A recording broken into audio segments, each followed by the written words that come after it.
Good morning. So, I was on the school run and I walk up this gorgeous road to the top of the hill where the school is.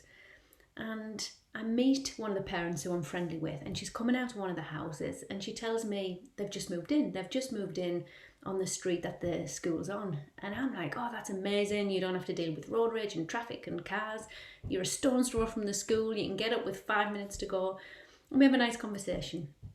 So then I come home and I say tell Mark that they've moved in, where they've moved in, and he said, oh, which house is it? Because he loves that street. And I said, oh, I'm not sure which house it is. I didn't take any notice. Well, is it the one with the red bricks? Is it the one with the big drive? I'm like, I don't know. And he gets really cross with me because he's like, how can you not know? How can you not notice? Well, let me ask you this. When you were driving to work today, how many black cars did you see? If you got the train to work, and there was somebody sitting opposite you, what shoes were they wearing? If you went for a coffee, could you tell me what the person in front of you ordered? If you watched the news this morning, could you tell me the colour of the tie that the presenter was wearing? Now, you might be able to answer yes to some of those questions, but the point I'm making is we could notice a whole heap of things, but we can't possibly notice everything. We can't. And we kind of move through our days thinking that everybody sees the world the same way we do, and they don't. And that's a really important topic for today, because what I'm going to talk to you about is the brain's job is to shape your world, shape your thinking. First of all, keep you alive. Secondly, keep you safe. And there's a part of your brain called the reticular activating system that tells your brain what to notice, what's important. So physically, it's got to keep you safe. First of all, so if you're crossing a street, really busy street, you've got cars coming either way and you've just got to get across this street, your brain is going to keep you physically safe. It's going to filter out any distraction. You're not going to notice anything but the things you need to notice. Your ears will be ready to hear a sound of an engine or a car horn, and you will filter everything else out to get you safely across the street.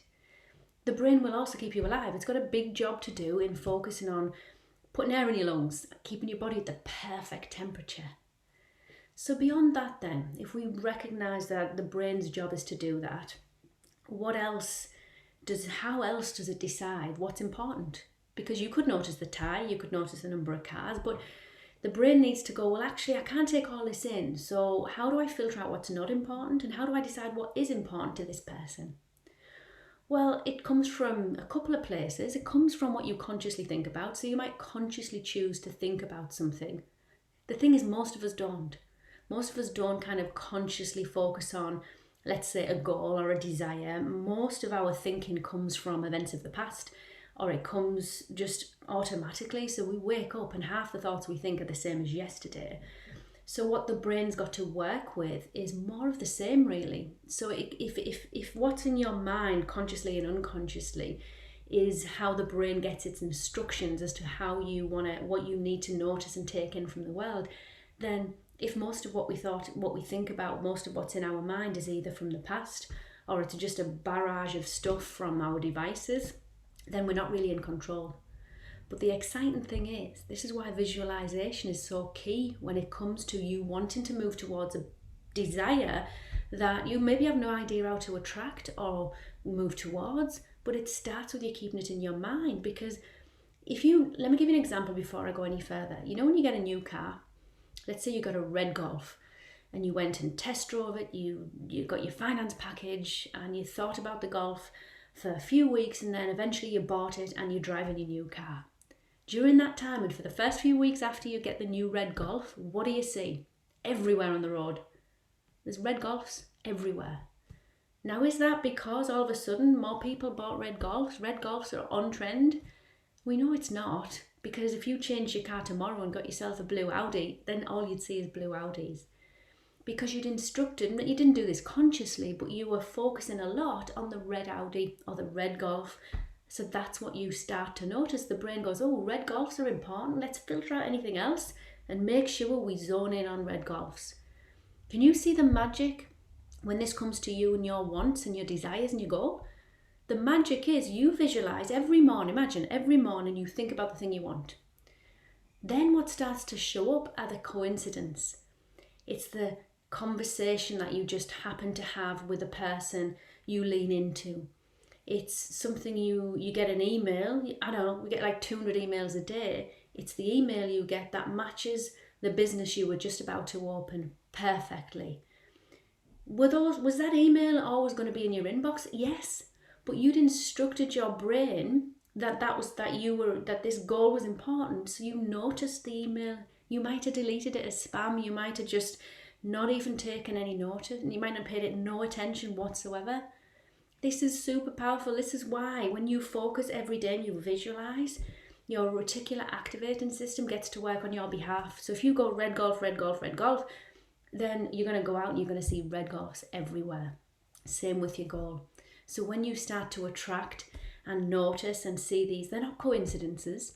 It's because you've instructed your mind to filter out anything that doesn't match this goal and find all the things that match it. There's more magic in this as well. Anything that's a stored memory that you maybe have forgotten from the past, when you're focusing on something you want all of the time, anything that you've got stored in your memory, some knowledge, an idea, a person, a conversation, the brain goes into its search engine and will start to bring those ideas back to the forefront of your mind. There's so much beauty in this. And I think the key thing is to just see how you focusing and then taking action and moving in the direction, it gives you an inkling as to what to act on as well. So let's say you do have a goal and it's now clear. Before you didn't, but now you do. And then you get an opportunity to say yes to something like an event or a seminar or a forum or a course that matches the thing you want to learn. You don't need to really think about it because that decision's pre-made. You already know what you want to, what your goal is. You already know what you're working on. So if a thing comes up that matches it, you say yes immediately. It kind of it acts as a bit of a guide then. It guides your decisions, it guides your actions. And in the next video, we will talk about action, because action and the way we feel is what sets up momentum and is what starts to attract back. In addition to you noticing, you start to attract like a magnet all of the resources and the circumstances that you need for the thing that you want to come true and manifest in the real world. Real world, physical world. I think they're all real worlds, whether it's a physical world or the one in our mind or the spiritual world. I do see them as all as real, but physical, in our physical world. Right, I love you and leave you. I'll speak to you later. Bye.